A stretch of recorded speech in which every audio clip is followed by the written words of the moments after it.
What if humanity's oldest written words were never meant to tell the beginning, but to warn us about the ending? What if the first civilization wasn't first at all, but the last survivors of something far older, beneath the burning deserts of southern Iraq, where the horizon wavers like an ancient mirage? Fragments of clay whisper of a time the world forgot. Each wedge-pressed mark carved by hands 5,000 years dead still hums faintly with purpose, as though it were trying to preserve not just words, but memory itself. Before we drift too far into the ruins, take a moment to like this video and subscribe, but only if you're drawn to the kind of history that sleeps between myth and archaeology. And if you're still here, leave a comment telling me where you're listening from and what hour you're keeping. I'd like to imagine this story unfolding across time zones, carried softly into sleep. The story begins not with answers, but with dust. In the late 19th century, archaeologists digging near Uruk and Eridu unearthed thousands of clay tablets. They expected primitive beginnings, hesitant scratches, trial and error, the slow crawl of human invention. What they found instead was a civilization that appeared already advanced. Mathematical systems, city grids, laws written in perfect syntax, and records of stars mapped with impossible precision. The Sumerians had arrived in history as if stepping out of the ruins of something older. There was no gradual evolution, no slow climb from stone to bronze. The earliest Sumerian cities, Eridu, Ur, Nippur, were not chaotic settlements. They were geometric, astronomically aligned, and engineered with irrigation systems that defied their supposed age. Their language appeared fully formed with no known parent tongue, a linguistic isolate, as if it had been carried from somewhere else and set down whole. History prefers slow progress, one tool leading to the next, but Sumer shattered that rhythm. Its precision implied memory, not invention. Scholars have wrestled with this for over a century. How could the first civilization begin in full bloom? How could a people with no written ancestors suddenly produce star charts that match modern observations, use base 60 mathematics that still shapes our clocks today, and build temples aligned to celestial events? The deeper excavations went, the stranger it became. The Sumerians themselves offered an answer that unsettles us even now. They wrote that kingship, knowledge, and order descended from heaven. They did not claim to invent civilization, only to restore it. One tablet found in Berlin carries a chilling inscription: "This is the restoration of what was before." Restoration, a word that changes everything. If the Sumerians were rebuilding, what exactly had been lost? And what did they know of the world before the flood? Imagine holding one of those tablets now, the clay still warm in your palm, its wedge-shaped impressions carrying the pulse of a hand that lived before every empire we know. Sometimes, if you look closely at these artifacts, you notice fingerprints pressed into the clay before it dried, the print of a scribe who may have lived 6,000 years ago, a pulse frozen in mud. And if you trace that ridge with your eyes, you realize those hands might have been writing down the last surviving fragments of an age erased by flood, time, or perhaps intention. Through those marks, they recorded not just trade and taxes, but medicine, astronomy, and hymns to forgotten gods. One tablet from Nippur records the 584-day cycle of Venus, a feat confirmed only with modern telescopes. Another described the paths of Jupiter and Mars. Others contain mathematical formulas predating Pythagoras by 1,500 years. Artifacts show similar anomalies. Bronze tools appear centuries before the Bronze Age. Cylindrical seals depict mechanical devices. And then there's the strange object known as the Baghdad battery, which may have generated electricity 2 millennia before its time. And then there are the stories. The Sumerians spoke of a great deluge that ended an earlier world. The same story appears in Akkadian texts, in Hebrew scripture, in Hindu epics, even in Mesoamerican codices. Cultures separated by oceans, by mountains, by millennia, all remembering the same catastrophe. How could they all carry the same memory? Perhaps memory itself drifts like silk, settling wherever consciousness finds room. Or perhaps the ancients shared more than we allow ourselves to imagine. When archaeologists uncovered the ruins of Uruk, they expected crude beginnings. Instead, They found city walls stretching 6 miles, monumental temples aligned with celestial points, and beneath one ziggurat, a library of over 40,000 clay tablets, a civilization that documented itself in extraordinary detail, yet left us with more questions than answers. How did they learn so much so quickly? Where did their mathematics, based on 60, not 10, come from? Why did they map the heavens with such familiarity, as though they were remembering rather than discovering? Some researchers suggest that Sumer arose from centuries of forgotten development, small settlements lost to erosion and flood. Others whisper that the Sumerians inherited their knowledge from an even earlier people, one erased by the cataclysms that ended the last ice age. And then there are those who read the tablets literally, that the gods who descended from the sky were not divine in the spiritual sense, but teachers, travelers, or perhaps remnants of a civilization that predated us altogether. But even the skeptics admit something strange. The Sumerian timeline doesn't fit. Civilizations aren't supposed to emerge fully structured, yet here they did. Agriculture, writing, law, music, medicine, all at once. Clay tablets don't show trial and error. They show refinement, as though what we call the birth of civilization was, to them, a rebuilding. In the Museum of the Ancient Near East in Berlin, a small clay cylinder rests behind glass. The markings on its surface describe the building of a temple in honor of Inanna, the goddess of love and war. But among the dedication lines, one sentence stands out. This is the restoration of what was before.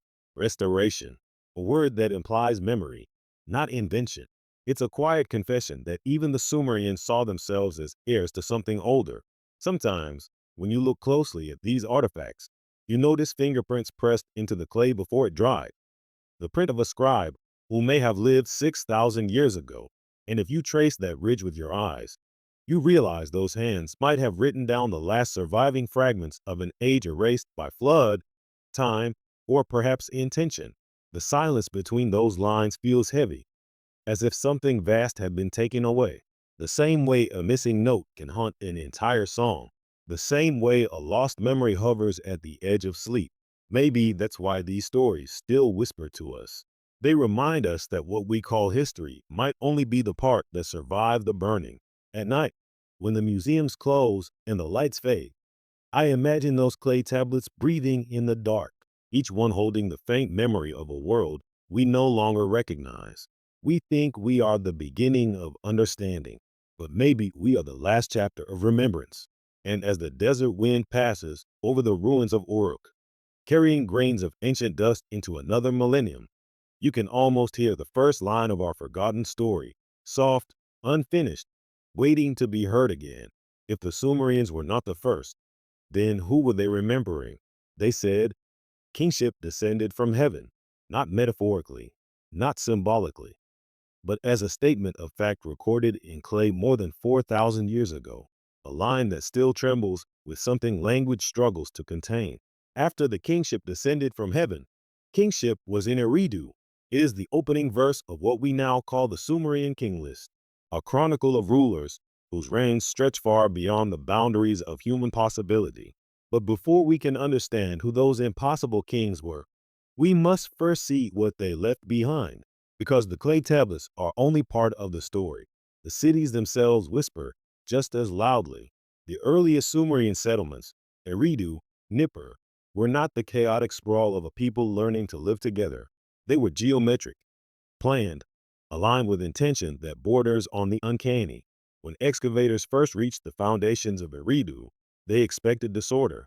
What they found instead was layer upon layer of construction, each temple rebuilt directly atop the last, stretching back nearly 8,000 years. The oldest structures were not crude experiments.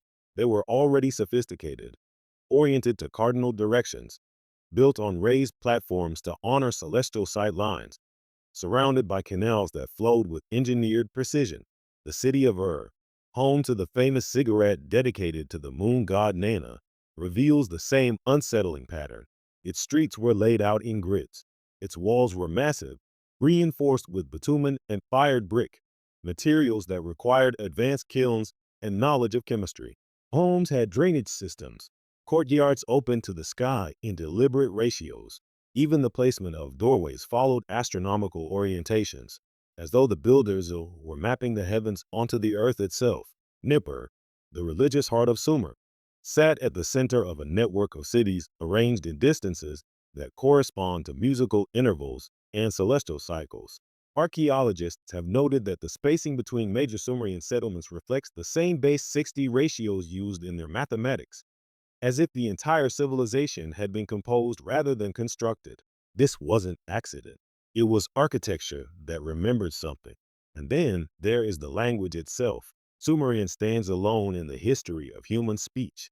It has no known relatives, no linguistic ancestors, no evolutionary trail leading backward into simpler forms. It appears in the archaeological record fully formed, complex, precise, and inexplicably isolated. Linguists have spent over a century trying to connect Sumerian to other language families.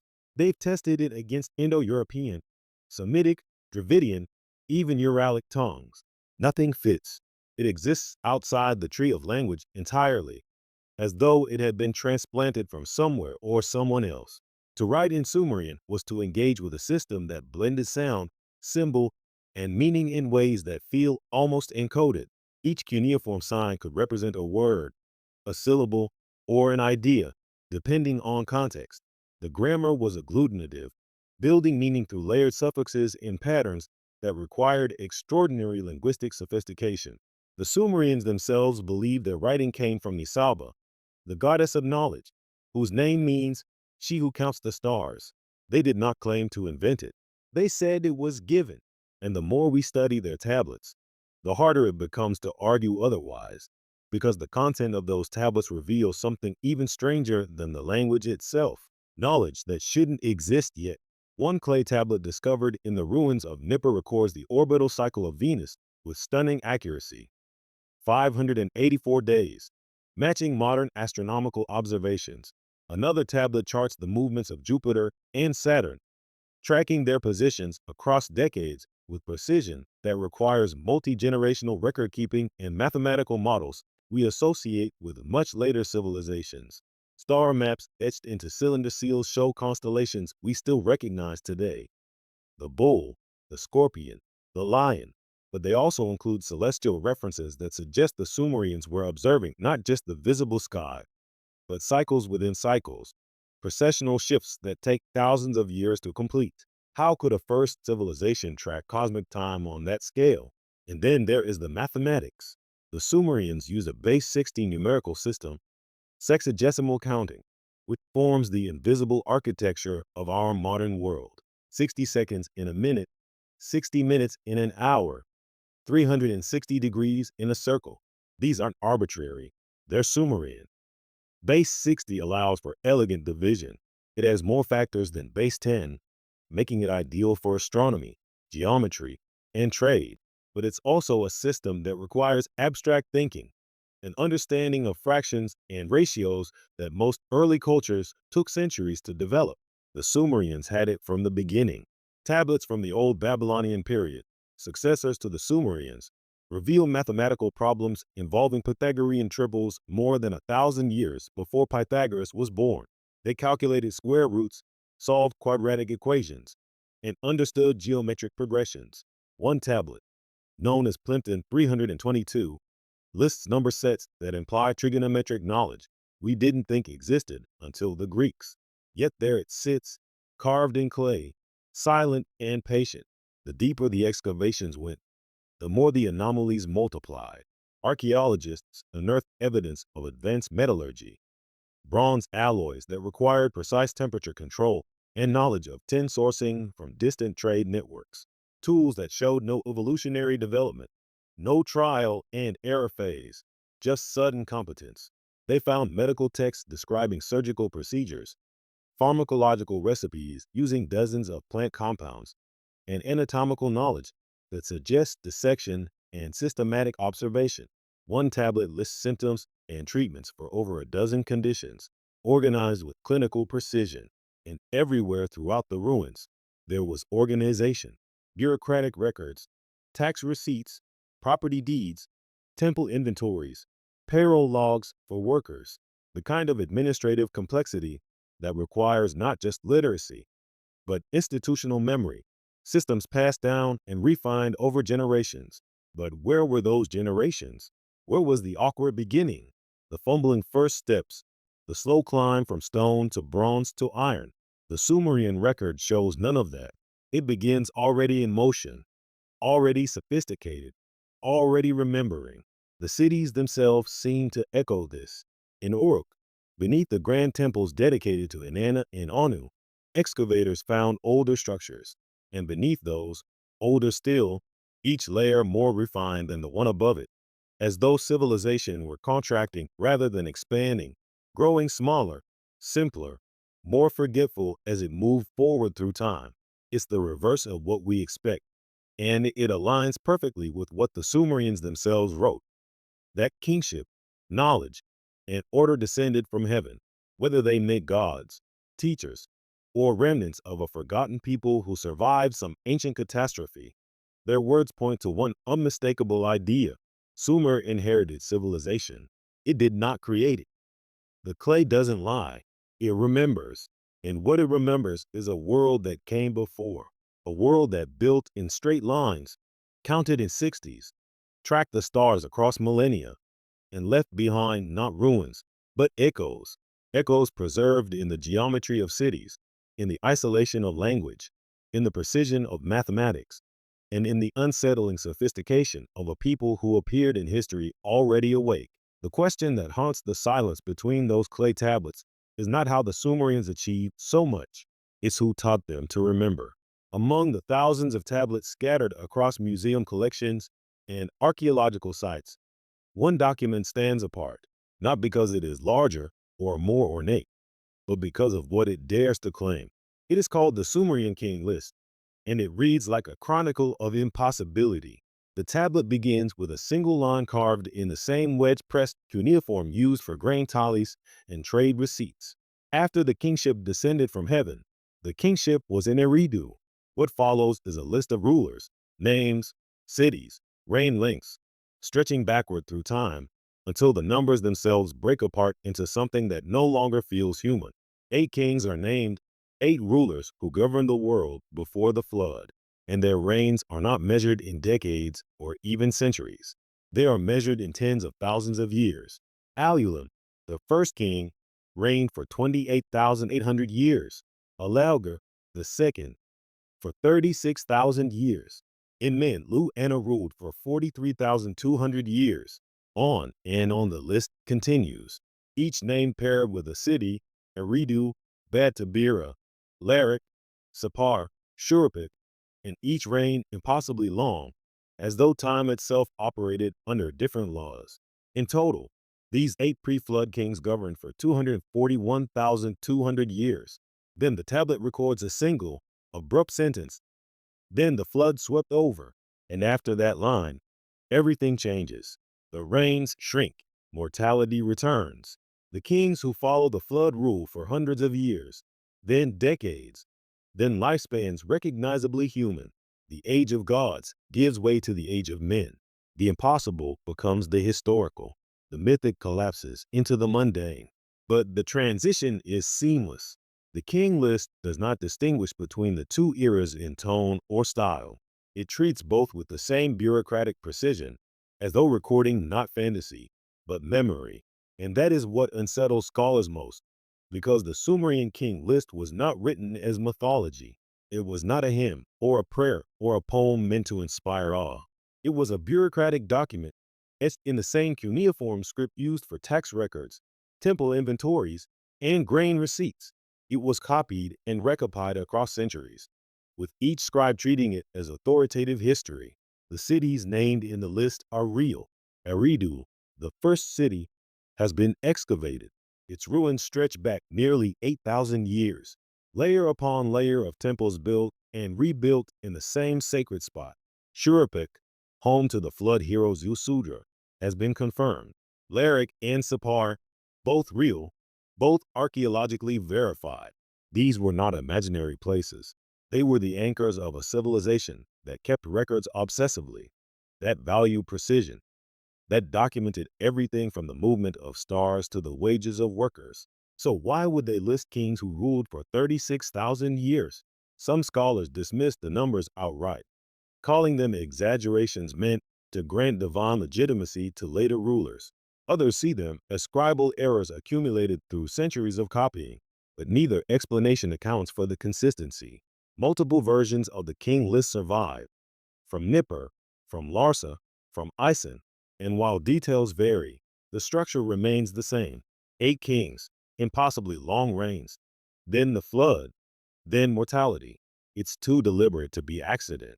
And then there are those who notice the mathematics. The numbers in the king list are not random. They follow a pattern. Almost all of the pre-flood reigns are multiples of 3,600, a unit the Sumerians called the Sar.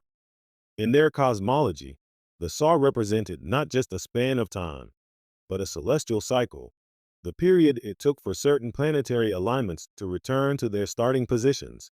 Alulun's reign, 28,800 years, equals 8 Sars. Alaugur's reign, 36,000 years, equals 10 Sars. In men, Luana's reign, 43,200 years, equals 12 Sars. The pattern repeats. The numbers are not lifespans. They are astronomical codes, epochs marked by the turning of the heavens rather than the beating of human hearts. To scholars who see the king list through this lens, the pre-flood kings were not individuals. They were symbols, guardians of celestial ages, embodiments of planetary cycles, representatives of eras so vast that only the stars could measure them. Perhaps kingship descending from heaven was not metaphor at all, but a statement of cosmic order, a system where rulers were chosen not by lineage, but by alignment with the sky itself. But even this interpretation raises a question that hovers over the entire document like a shadow. Why would a bureaucratic culture encode astronomy into their royal lineage?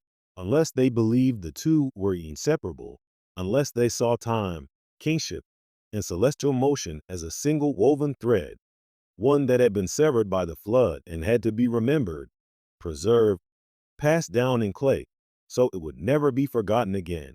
Because to the Sumerians, the king list was not allegory. It was history. They believed these kings existed. They believed the reigns were real, even if the scale defied human comprehension. And they believed the flood that ended that age was not a story invented to explain suffering. It was a memory of an actual cataclysm, one so vast it reset the clock of civilization itself. The flood did not erase fantasy. It erased memory. And everything that followed, every city, every temple, every cuneiform mark pressed into wet clay, was an attempt to recover what had been lost, to rebuild not just civilization, but remembrance. The king list is a document of survival, a way of saying, this is what we were. This is what we came from. This is what the flood took away. And perhaps that is why the numbers feel so wrong to us, because they are not meant to measure time the way we do. They are meant to measure loss, the distance between what was and what remains, the gap between the age when knowledge descended from heaven and the age when humanity had to learn everything again, slowly, painfully, from fragments. When you hold that tension between the bureaucratic precision of the king list and the cosmic impossibility of its numbers, you begin to understand why the Sumerians copied it so carefully, why they treated it as authoritative, why they refused to edit the reigns into something more believable. Because to change the numbers would be to forget, and forgetting, to them, was the only true death. The flood had already taken one world. The clay tablets were their vow that it would not take the memory of that world as well. So the king list remains, pressed into clay, silent and patient, a record of 8 kings who ruled before the waters came, whose names still carry the weight of eras we can no longer imagine, and whose reigns mark the boundary between the world we know and the world that drowned. And just beyond that boundary, beneath the rising waters of the flood, lies the question that haunts every line of the king list. If these kings were real, what kind of world did they rule? The answer lies buried beneath 10 feet of silt. When archaeologists first reached the deeper layers of ancient Sumerian cities, they expected continuity, one civilization flowing into the next, layer upon layer of occupation marking the slow passage of time. What they found instead was interruption, a sterile band of sediment, clean, uniform, devoid of pottery shards, ash, or human trace, a flood deposit. The excavation team led by Sir Leonard Woolley in the 1920s dug through the ruins of temples and homes until their shovels struck clay, thick water-laid clay that stretched down 8 feet before reaching the burned remnants of an older settlement beneath. Woolley stood in the trench and realized he was looking at the physical boundary between two worlds.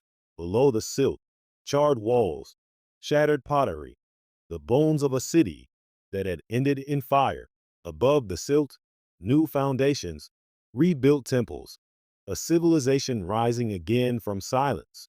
The same pattern appeared at Shuruppak, the city of Ziusudra, the flood hero. Beneath the ruins, a layer of silt, and at Kish, another band of sediment marking the same violent disruption. The dates varied slightly, around 2900 BCE, but the message was unmistakable. Something had swept over the land. The Sumerian tablets describe it with stark simplicity. Then the flood swept over. No elaboration, no drama, just a single line dividing history into before and after. The age of gods and the age of men, the world of impossible reigns and the world of mortality. In that simplicity, coming from a culture that recorded everything in exhaustive detail, feels more like witness testimony than myth, because the Sumerians did not write the flood as allegory. They wrote it as record, as memory, as the moment when the old world drowned and the new one began, smaller and more fragile, but determined to remember what had been lost. The oldest account comes from a tablet discovered in Nippur, written in Sumerian centuries before the Hebrew Bible, where 7 days and 7 nights the flood swept over the land. The huge boat was tossed about by the windstorms on the great waters. The hero of this story is Ziusudra, whose name means life of long days, or he who found life. In the Akkadian tradition, he is called Utnapishtim. In Hebrew texts, Noah, but the structure remains constant across all tellings. A man warned by a god, a vessel built in secret, a deluge that erases the world, and a survival that preserves not just life, but knowledge. According to the tablets, Enki, the god of wisdom, keeper of the sacred me, the divine principles of civilization, came to Ziusudra in a dream, or perhaps through the wall of a reed hut, whispering so the other gods would not hear. The assembly of the gods, led by Enlil, had decided to end humanity. The noise of mortals had grown too great. The world had become unbalanced. The decree was final, but Enki could not bear to see knowledge perish with the people who carried it. So he warned Ziusudra. He instructed him to build a vessel, to seal it with bitumen, to bring aboard the seed of all living things, not just animals, but craftsmen, musicians, scribes, the keepers of memory, the bearers of the me. Abandon riches and seek life, despise property and preserve the soul alive. When the rains came, they did not stop. The tablets say the storm raged for 7 days. The great boat was tossed upon waters so vast they covered the mountains. The world below, temples, cities, fields, everything vanished beneath the churning dark. And then silence. When the waters receded, Ziusudra released a dove, then a swallow, then a raven. The raven did not return. It had found land. The boat came to rest on a mountain, and Ziusudra made an offering of thanks. The gods smelled the smoke and descended, realizing too late that they had nearly erased their own creation. Enlil was furious that someone had survived, but Enki defended Ziusudra, saying that wisdom should not perish with the wicked. And so, as a compromise or perhaps as a burden, Ziusudra was granted immortality and sent to dwell in the land beyond the rivers, at the mouth of the rivers, a place where the divine and mortal worlds no longer touch. He became memory itself, the living testament to what had been lost. But here is the question that archaeology will not let rest. Was this a story or the echo of a real survival? Because the geological record suggests something happened. Across Mesopotamia, layers of flood silt mark a sudden, catastrophic inundation. Around the same period, the king list places the deluge, Core samples from the Black Sea reveal a dramatic rise in water levels roughly 7,500 years ago, when meltwater from retreating glaciers broke through natural barriers and drowned vast coastal regions in a matter of weeks. The end of the last ice age, around 12,000 to 10,000 years ago, was not gradual. It was punctuated by violent climate shifts, glacial lake outbursts, and rapidly rising seas. Coastlines that had been home to human settlements for millennia were submerged. River valleys became seas. Islands vanished, and humanity, scattered across those coasts, would have watched the waters rise. They would have fled inland. They would have carried what they could: tools, seeds, stories, and they would have remembered, because a flood that erases your world is not something you forget. It becomes the dividing line in your history, the moment when everything changed. Flood myths appear in nearly every ancient culture: the Epic of Gilgamesh, the Hebrew Genesis, Hindu Matsya Purana, Greek myth of Deucalion, Chinese legend of Gunyu, Mesoamerican tales of the fourth sun destroyed by water. How could civilizations separated by oceans and millennia all remember the same cataclysm? Perhaps because it wasn't one flood, but many local catastrophes caused by the same global climate shift, each one devastating enough to burn itself into collective memory. Or perhaps, as some researchers suggest, there was a single massive event, a common impact, a glacial collapse, a rupture so immense it reshaped coastlines worldwide and became the flood that all cultures remember. The Sumerians believed the latter. They believed the flood was not local. It was total. It erased the old world, the world of the pre-flood kings, the world where knowledge descended from heaven, the world of impossible rains and celestial order. And when the waters finally receded, what remained was silence. The gods withdrew. The kings became mortal. The cities had to be rebuilt from fragments. And the survivors, people like Zeusudra, were tasked with the most sacred duty imaginable: to remember, to carry forward the seed of all living things. Yes, but also the seed of all knowing things. The mathematics, the star charts, the medicine, the language, the me, the divine codes that once flowed freely from heaven to earth. That is why the Sumerian tablets feel so urgent, why the king list was copied and recopied across centuries, why their cities were rebuilt on the ruins of older cities, each one an echo of what came before, because they were not inventing civilization, they were restoring it. And the flood, the great silence that divided their history, was the reason why. After the silence came the teachers. When the floodwaters receded and the survivors emerged into a world made strange by absence, they were not alone. According to the tablets, there were beings who remained or returned to help humanity remember what had been lost. The Sumerians called them the Anunnaki. The name itself carries weight. Those who from heaven to earth came, not metaphorically, not symbolically, but as a designation as precise as any lineage or title recorded in their bureaucratic texts. And what stands out immediately, what makes these figures different from the gods of later mythologies, is that they were not described as omnipotent. They were not distant, unknowable forces dwelling beyond mortal reach. They were participants, engineers, builders, lawgivers, teachers who walked among humanity and shared the knowledge needed to rebuild. The tablets describe them with strange specificity. Enki, god of the deep waters and keeper of the me, taught humanity agriculture, irrigation, and the healing arts. He was the one who warned Zeusudra of the flood, who could not bear to see knowledge perish. His symbol was the serpent, representing wisdom and renewal, and his domain was Eridu, the first city, where the oldest temples in Mesopotamia still rise from the sand. Enlil, god of air and storms, governed law and order. He was the executive force among the gods, the one who decreed the flood and later granted kingship to mortals. His temple at Nippur was considered the navel of the world, the place where heaven and earth connected. To rule without Enlil's blessing was to rule illegitimately. Anu, god of the highest heavens, was the father of the pantheon, distant but foundational. His name appears in star charts, and his temple in Uruk was aligned to celestial events. He represented the cosmic order itself. the framework within which all knowledge existed. And there were others. Ninhursag, the mother goddess who shaped life from clay. Inanna, goddess of love and war, whose journeys between heaven and the underworld became allegories for cyclical death and rebirth. Utu, the sun god, who brought light and justice. But here is what separates the Anunnaki from myth. They were not worshipped as abstract ideals. They were documented, their genealogies recorded, their cities named, their interactions with humanity preserved in exhaustive detail, as though scribes were chronicling history, not inventing legend. The most unsettling of these records describes the creation of humanity itself.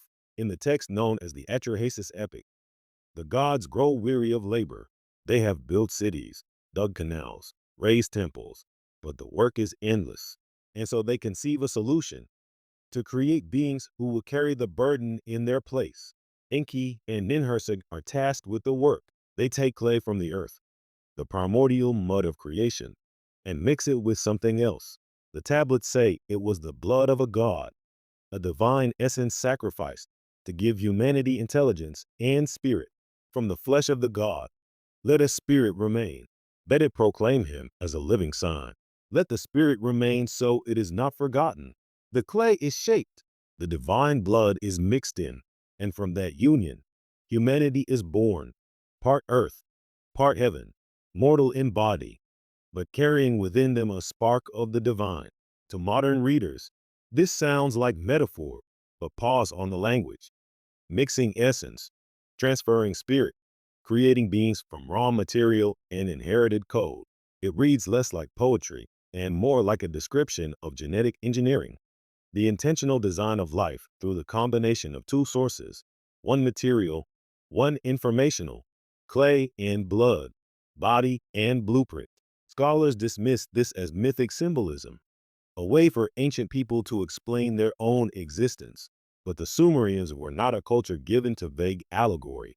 They documented grain shipments and star positions with the same clinical precision they used to describe the gods.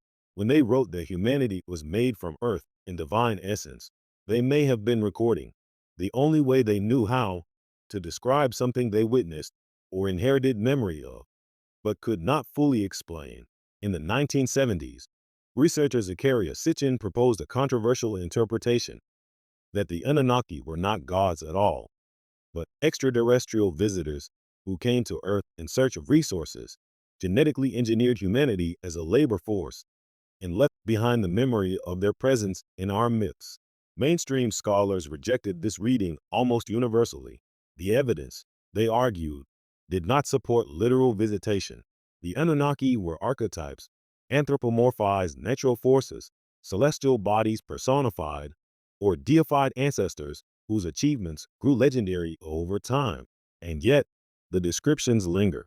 The Anunnaki were said to be radiant, winged, descending in flame, moving between heaven and earth in vessels the Sumerians could not name, but tried desperately to depict. Cylindrical objects, fiery chariots, skyboats that gleamed like lapis lazuli and bronze, cylinder seals from Uruk, and her show-winged figures standing beside what appeared to be celestial diagrams, planetary orbits, stellar alignments, geometric patterns that resemble nothing in the natural world, but everything in the realm of advanced astronomy. And these same descriptions, beings of light descending from the sky, teaching forbidden knowledge, appear across cultures separated by oceans and millennia. The watchers of Hebrew tradition, the devas of Hindu texts, the Viracocha of the Andes, the feathered serpent of Mesoamerica. How could such consistency emerge independently? Perhaps because they weren't independent.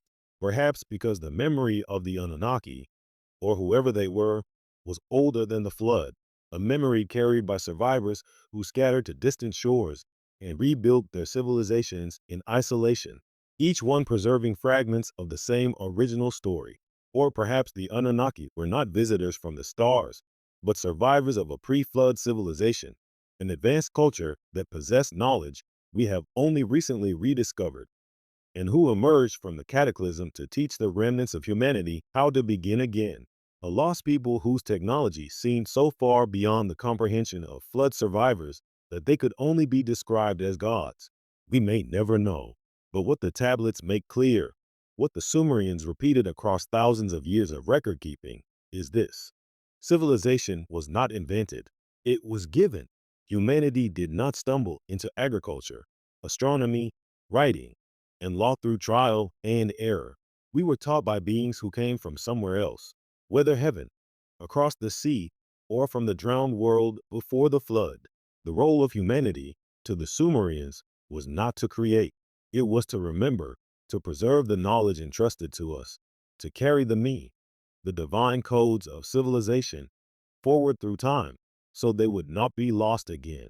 The Anunnaki gave humanity the tools, the laws, the language, the star charts, the architecture, and then, according to the tablets, they withdrew, not entirely, but enough. The age of direct communion ended. The gods became distant, the kings became mortal, and humanity was left with the sacred task of maintaining what had been passed down, the inheritance of a forgotten world, encoded in clay, preserved in ritual, and whispered through the long silence of history. And so the question remains, haunting every cuneiform mark pressed into wet clay. What kind of beings were the Anunnaki? And if they truly came from heaven to earth, where did they go when they left?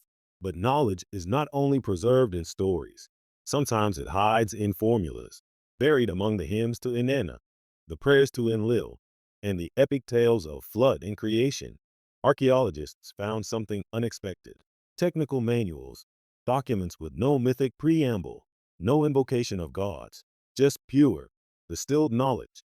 Metallurgical formulas specifying copper to tin ratios for bronze alloys, architectural measurements using geometric proportions, medical texts listing pharmaceutical compounds with dosage instructions, agricultural schedules aligned to celestial events, and astronomical calculations of such precision that modern scientists had to double-check them with computer models before believing they were real. These were not the writings of a civilization learning through experimentation. They were the writings of a civilization remembering. One tablet discovered in the ruins of Nippur, cataloged as VAT 4924, records the synodic cycle of Venus with perfect accuracy, 584 days. This is the time it takes for Venus to return to the same position relative to Earth and the Sun, a measurement that requires multi-generational observation, sophisticated mathematics, and instruments capable of tracking planetary motion with remarkable consistency. The ancient Greeks would not accurately chart Venus for another 2 millennia. European astronomers wouldn't confirm the cycle until the Renaissance, armed with telescopes and centuries of accumulated data. Yet here it was, pressed into clay, precise and patient, as though the Sumerians had simply copied it from an older source. Other tablets record the orbits of Jupiter, Saturn, and Mars. They track lunar phases, solar eclipses, and the precession of the equinoxes, a wobble in Earth's axis that takes 25,920 years to complete a full cycle. To observe precession requires not just one lifetime of watching the stars, but generations upon generations of data passed down and meticulously preserved. How could the first civilization already possess this knowledge, unless they were not the first? And then there is the mathematics. In the 1940s, archaeologists examining tablets from the old Babylonian period, successors to the Sumerians, found a clay fragment now known as Plimpton 322. At first glance, it appeared to be a list of numbers, but upon closer analysis, mathematicians realized it contained Pythagorean triples, sets of three numbers that satisfy the equation a2 plus b2 equals c2. This was more than 1,000 years before Pythagoras was born. The tablet wasn't teaching the concept, it was applying it, using it as a tool for solving complex geometric problems, calculating land measurements, and designing architectural angles. The knowledge was already embedded, already assumed, as though whoever carved those numbers had inherited a system so refined that they no longer needed to explain its origins. Another tablet describes the calculation of square roots using an iterative method nearly identical to modern algorithms. Others show an understanding of exponential growth, compound interest, and geometric progressions, concepts that wouldn't resurface in Western mathematics until the work of medieval Arab scholars and Renaissance Europeans. The Sumerians were not discovering these principles. They were using them as though the formulas had been handed down complete, waiting only to be applied. And it wasn't just abstract knowledge. The physical artifacts tell the same strange story. In the ruins of and Eridu, excavators found bronze tools perfectly cast, alloyed with precise ratios of copper and tin, dated to periods that predate the so-called Bronze Age in the region. The transition from stone to bronze is supposed to represent centuries of incremental progress, slow refinement, trial, and error. But the Sumerian bronze shows no such evolution. It appears suddenly, already optimized, as though the knowledge of metallurgy had been transplanted rather than developed. Cylinder seals from Uruk depict what appear to be mechanical devices, wheels, gears, pulleys, objects that seem too advanced for their supposed technological context. Some seal show figures operating what look like looms or drills, machinery that implies an understanding of torque, leverage, and precision engineering. And then there is the object that refuses to fit any timeline at all. The Baghdad Battery, discovered in 1936 near Kujat Rabu, just outside Baghdad. The artifact consists of a clay jar, a copper cylinder, and an iron rod, components that, when filled with an acidic liquid like vinegar or wine, can generate a small electrical current. Dated to around 250 BCE, it sits awkwardly in the Parthian period, a time when no one is supposed to have understood electrochemistry. Some researchers suggest it was used for electroplating gold onto jewelry. Others argue it was a ritual object with no functional purpose. But the design is unmistakable, a primitive battery, constructed 2,000 years before Alessandro Volta would invent the modern version in 1800. Could the Parthians have stumbled upon this by accident? Perhaps. Or perhaps they too were inheriting fragments of knowledge that stretched back further than anyone wanted to admit, because the site where the battery was found sits atop layers of older occupation: Sumerian, Akkadian, Babylonian, each culture building on the ruins of the one before, each one preserving echoes of what had been lost. The deeper you dig, the older the knowledge becomes, and the more it feels like inheritance rather than invention. The Sumerians had a word for this kind of knowledge: me. It's often translated as divine decree or sacred ordinance, but the meaning is more precise than that. The me were not laws or rules. They were codes, principles, formulas embedded into the fabric of creation itself, knowledge that governed not just human civilization, but the structure of reality. There were said to be over 100 me, each one representing a different aspect of existence: kingship, priesthood, music, metalwork, writing, warfare, justice, sexual love, decision-making. To possess the me was to possess the blueprint of civilization, and according to the myths, the me were not invented by mortals. They were kept by Enki in the depths of the Abzu, the primordial waters beneath the earth, and could only be passed to humanity through divine will or occasionally through clever theft. In one story, the goddess Inanna travels to Eridu and tricks Enki into giving her the me while he is drunk. She loads them onto her boat and sails back to Uruk, bringing civilization with her. Enki, realizing what he's done, tries to retrieve them, but Inanna has already crossed the boundary. The knowledge is released. It's a strange myth, but it carries within it an older truth. Knowledge is transferred, not created. It exists somewhere, in some original form, and civilizations rise or fall based on their ability to access, preserve, and transmit it. Perhaps that is what the Sumerians were trying to tell us, that the science in their tablets, the astronomy, the mathematics, the metallurgy, was not the product of gradual discovery. It was the product of remembering, of recovering what the flood had nearly erased, of piecing together fragments of a system that had once been whole. The survivors of the deluge did not start from zero. They started from ruins, and within those ruins were inscriptions, tools, star charts, formulas, enough to rebuild. If only they could remember what the symbols meant. Perhaps what we call progress is only this: the slow, painful process of remembering what we once knew.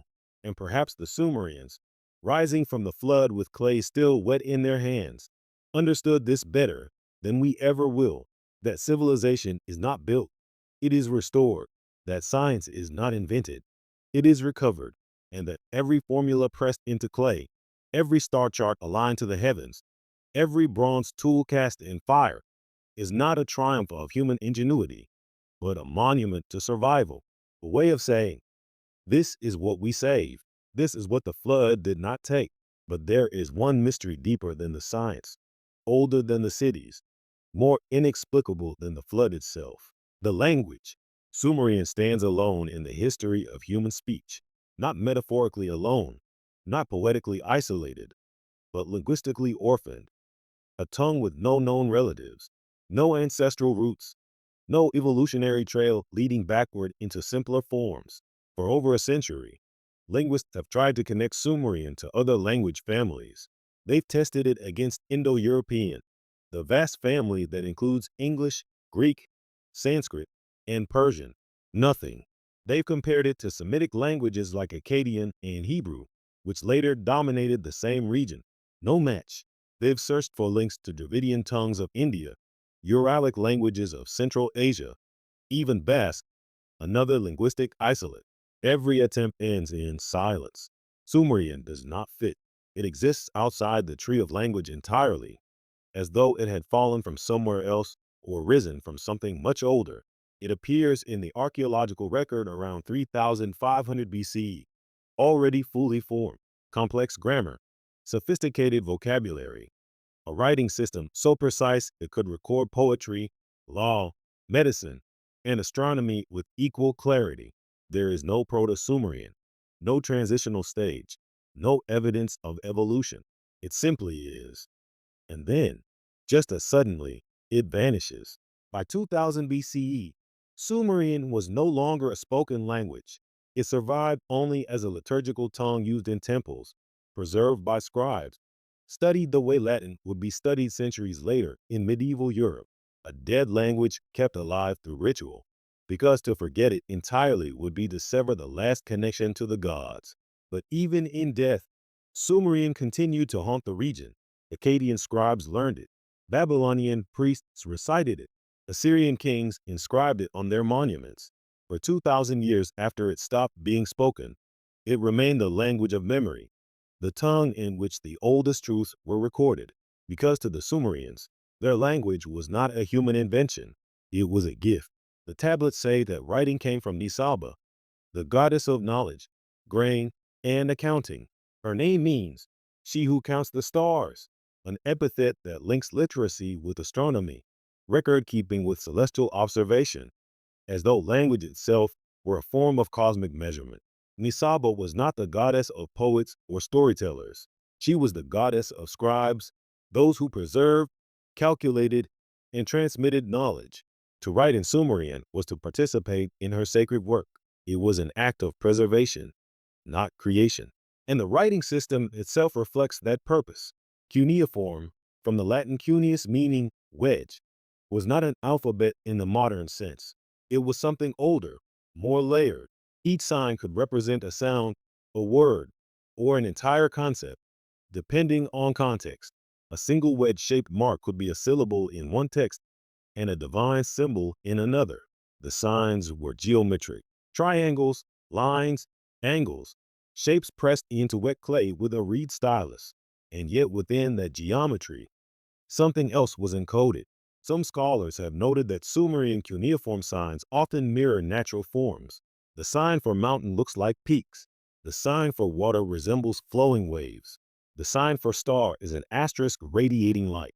It was as though the script were not merely representing reality, but mirroring it, capturing the shape of things at the level of essence. To write in Sumerian was to perform an act of replication, an attempt to trap divine speech in clay before it faded into silence. The Sumerians did not believe they were inventing language. They believed they were remembering it, recovering something that had been given to them from above or from before. And there is evidence, strange and subtle, that suggests they might have been right. In the 1970s, linguists analyzing Sumerian hymns began noticing something unusual. mathematical ratios embedded in the structure of the verses, the number of syllables per line, the repetition of certain phonemes, the spacing of stressed and unstressed beats. All of it followed patterns that corresponded to harmonic intervals in music, not coincidentally, not approximately, precisely.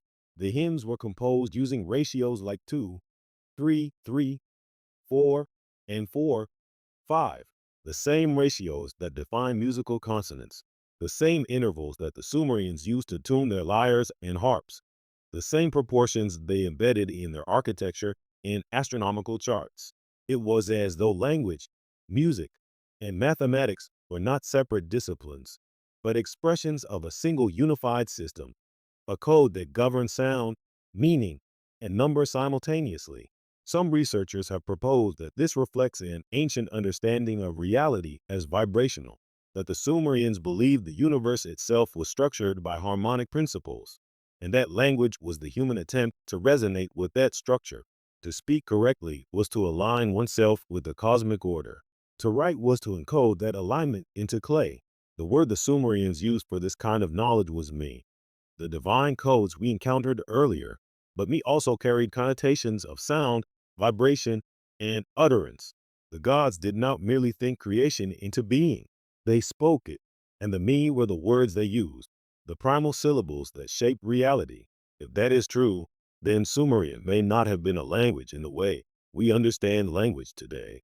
It may have been something closer to a programming language, a syntax designed to interface with the fundamental structure of existence itself. And if the flood scattered humanity in divided tongues, as the later story of Babel would claim, then Sumerian may have been the last surviving fragment of the original language, the pre-flood tongue, the speech of the world before the waters came.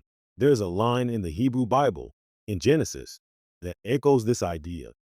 And the whole earth was of one language and of one speech. Before the tower, before the scattering, before the confusion of tongues, one language. The Sumerians never called their language Sumerian. That is a modern designation.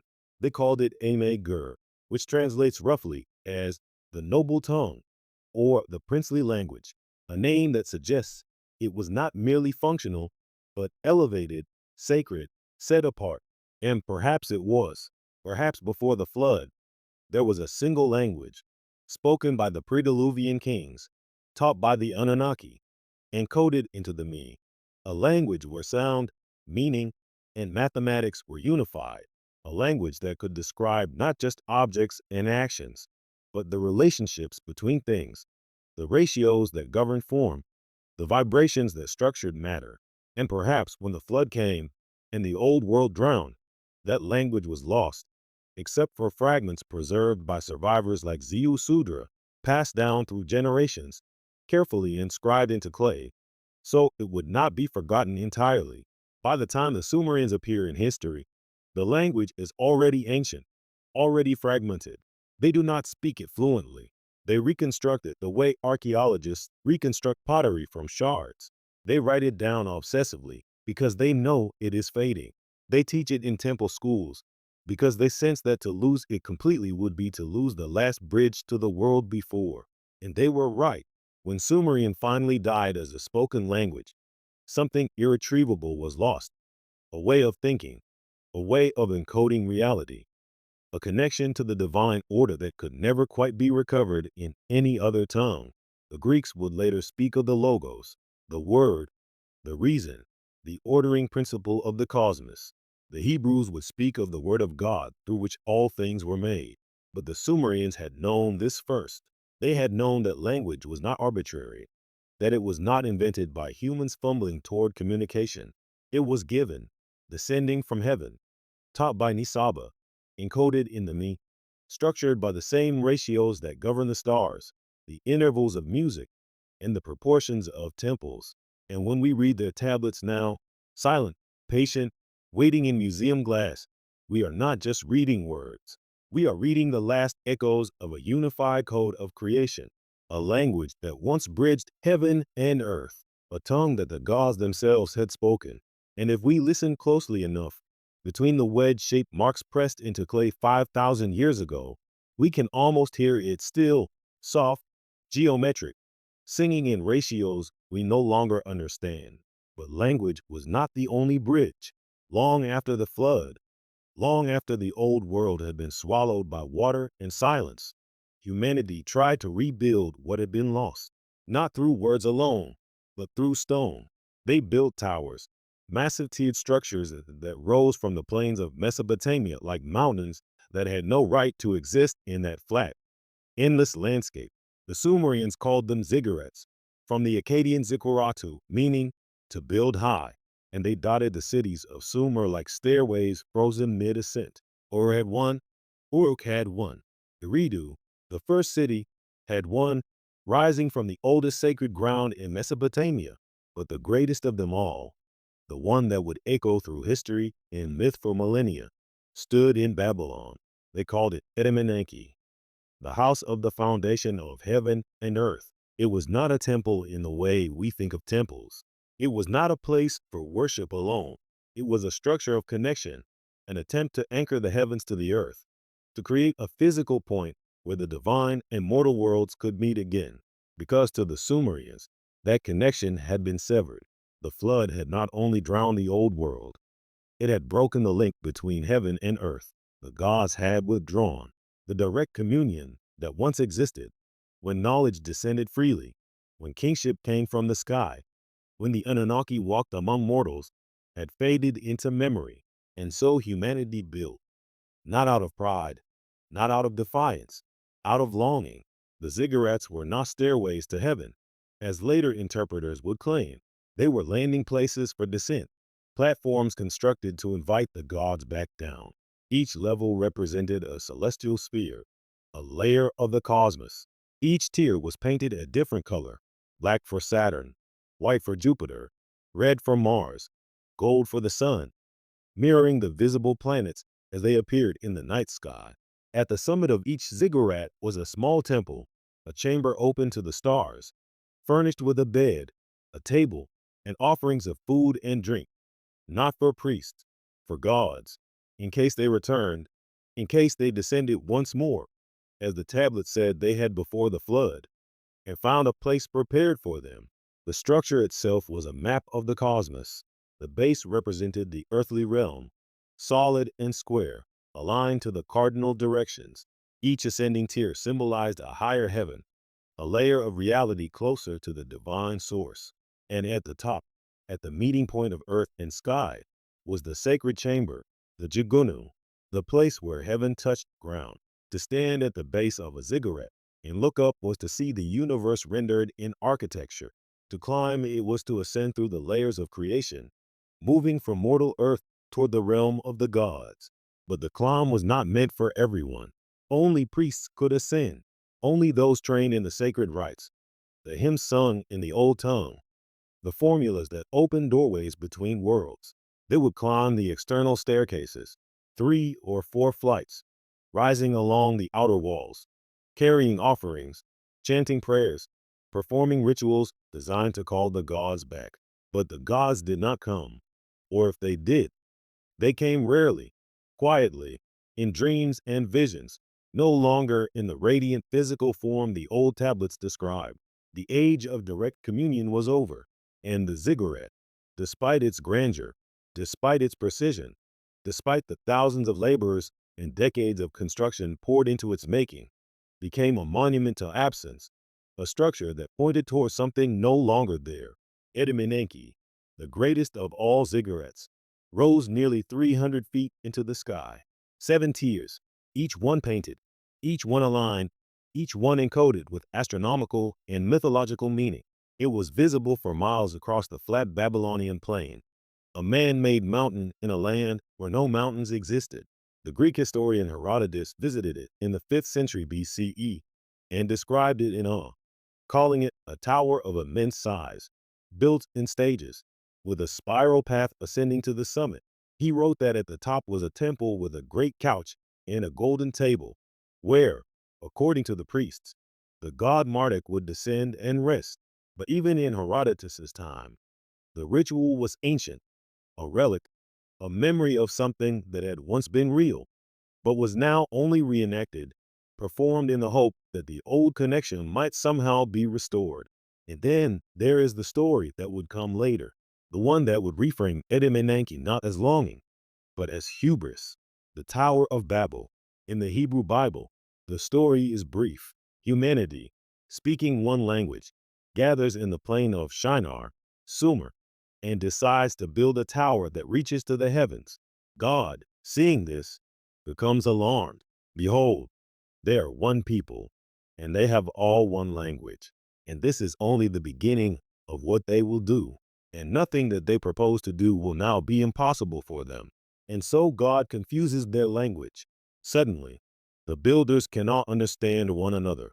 The work halts. The tower is abandoned. Humanity scatters across the earth, divided not just by distance, but by speech. The story is told as a cautionary tale, a warning against pride, against the arrogance of trying to reach heaven through human effort. But that is not how the Sumerians told it. To them, the tower was not an act of defiance. It was an act of remembrance, a desperate attempt to rebuild what the flood had destroyed, not just cities and temples, but the bridge itself, the connection between the mortal and divine, the link that had once allowed knowledge to descend freely, that had made humanity partners in creation rather than servants abandoned in the ruins. The confusion of tongues was not punishment, it was tragedy.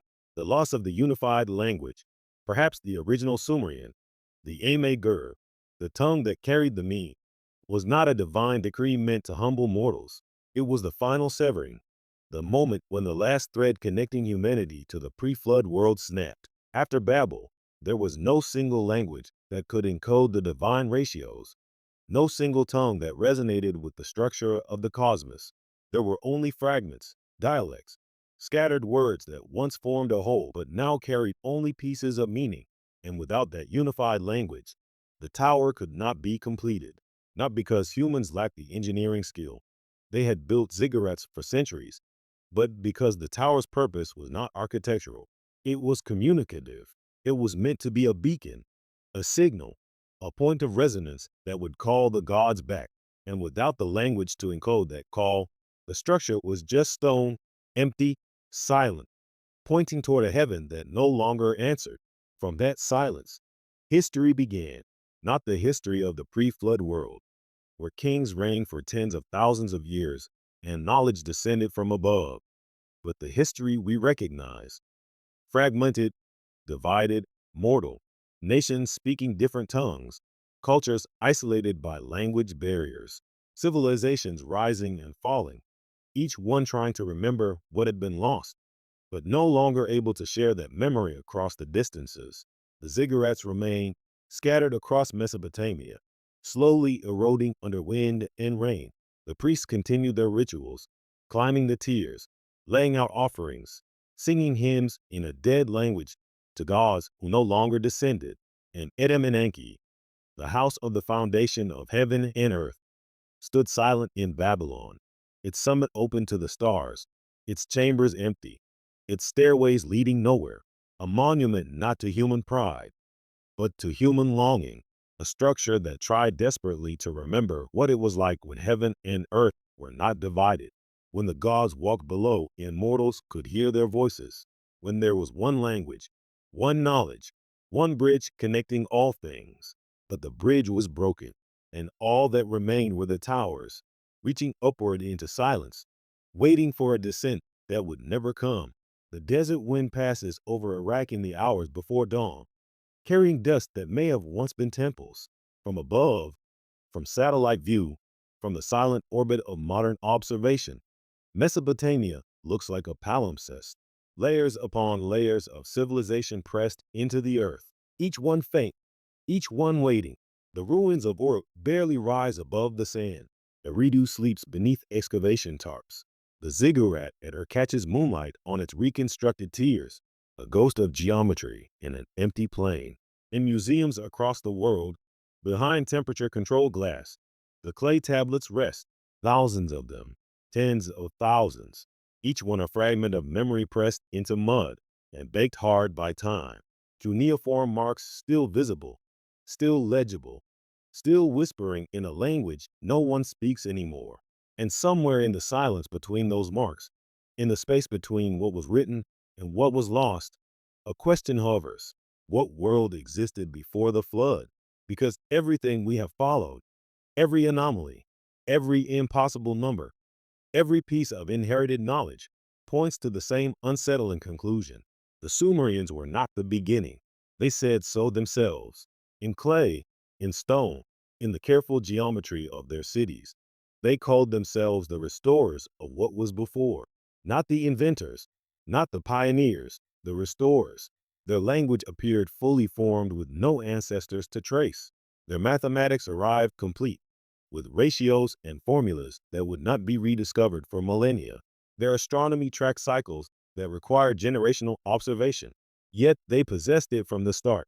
Their cities rose geometrically aligned, architecturally sophisticated, as though someone had handed them a blueprint, and their own records, bureaucratic, precise, obsessively detailed, described a world before the flood, a world of impossible kings and divine teachers, a world where knowledge descended from heaven and humanity was taught rather than left to fumble in darkness. If we take them at their word, if we read the tablets not as mythology, but as testimony, then the picture that emerges is not the birth of civilization. It is the twilight of an older one, and the flood, the great cataclysm that divides their history into before and after, was not the dawn of human progress. It was the moment when an earlier world drowned, and the survivors, clutching fragments of what had been lost, began the long, painful work of remembering. For centuries, scholars dismissed this as myth, allegory, the primitive attempt of ancient people to explain their origins through stories of gods and floods. But then the evidence began to accumulate. Geological surveys across Mesopotamia revealed layers of flood silt, clean, sterile sediment deposited suddenly, separating burned cities from rebuilt ones. Core samples from the Black Sea showed a dramatic inundation roughly 7,500 years ago, when rising meltwater breached natural barriers and drowned vast coastal regions in a matter of weeks. Satellite scans and sonar mapping uncovered submerged ruins off the coasts of India, Japan, the Mediterranean, megalithic structures, stone circles, architectural remains resting beneath hundreds of feet of seawater, drowned when the ice age ended and the seas rose, and the timeline began to align. 12,000 to 10,000 years ago, the planet underwent catastrophic climate shifts. Glaciers collapsed. Sea levels rose by over 400 feet. Coastlines that had been home to human settlements for millennia vanished beneath the waves. If there were civilizations on those coasts, advanced, organized, possessing knowledge of astronomy and architecture, they would have been erased almost entirely. Only those who fled inland, who carried what they could, who remembered what had been lost, would have survived. And those survivors would have told stories, stories of a great flood, of a world that drowned, of gods who once walked among mortals, but withdrew after the waters came, of knowledge that had to be preserved, encoded, passed down so it would not vanish entirely. The Sumerians may have been the descendants of those survivors, not the first civilization, but the first rebuilders, the ones who took the fragments, the star charts, the mathematical formulas, the architectural principles, the sacred language, and pressed them into clay so they would endure, so the memory would not die. And if that is true, then everything we call the birth of civilization is actually the last echo of something far older. The pyramids of Egypt, the megaliths of Malta, the temples of Göbekli Tepe, 11,000 years old, predating Sumer, built by people who were supposed to be hunter-gatherers, yet somehow possessed the organization and skill to move stones weighing dozens of tons. These are not beginnings, they are endings, the final monumental efforts of a world that knew it was fading, that built in stone, because stone would outlast memory, that encoded knowledge into geometry, because words would be forgotten. The Sumerians understood this. That is why they wrote so obsessively, why they copied and recopied the king list, the flood story, the hymns to Nisaba, why they built ziggurats as landing places for gods who no longer came, why they preserved a dead language for 2,000 years after it stopped being spoken. because they knew what it meant to lose everything. They had inherited the memory of that loss. The flood was not ancient history to them. It was living trauma, passed down through generations, encoded into their identity. They were the children of survivors, the keepers of fragments, the ones tasked with making sure the world before would not be entirely forgotten. And they succeeded. For 5,000 years, their tablets have endured. Their cities, though buried, have been excavated. Their language, though dead, has been deciphered. Their star charts match our observations. Their mathematics inform our clocks. Their flood story echoes in every culture on Earth. They preserve the memory, but the warning embedded in that preservation is clear. Every age eventually forgets. Civilizations rise. They accumulate knowledge, build monuments, encode wisdom into systems they believe will last forever. And then, through war, through catastrophe, through the slow erosion of time, they fall, and the knowledge is lost. Not all of it, but enough. Enough that the next civilization has to start over, piecing together fragments, mistaking restoration for invention, calling progress what is really just remembrance. We are not immune to this cycle. Our own knowledge is fragile, stored in formats that decay, in systems that require maintenance, in languages and codes that future generations may not understand. If the power grids failed, if the satellites fell, if the servers went dark, how much would survive?